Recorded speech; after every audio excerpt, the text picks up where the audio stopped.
kailangan mo talagang tulungan ang sarili mo, anak. Because pag nagpatalo ka dyan, that will lead you to deep depression. No? Ito yung, di ba may sinasabi pa nga ngayon, may term pa ngayon, di ba na smiling depression? Yung, wag ka magpa-deceive sa taong ang saya-saya, pero ang loob pala niyan, talagang depressed na hindi nila naintindihan. No? So marami na form of depression ngayon. And naalala nyo mga anak, I have said this, no? Pagdating ng 2020s, ang sakit po natin ay puro mental.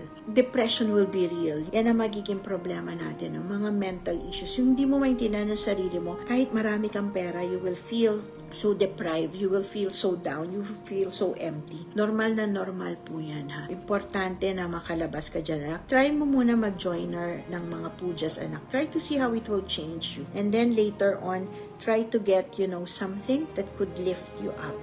Importante yan, anak.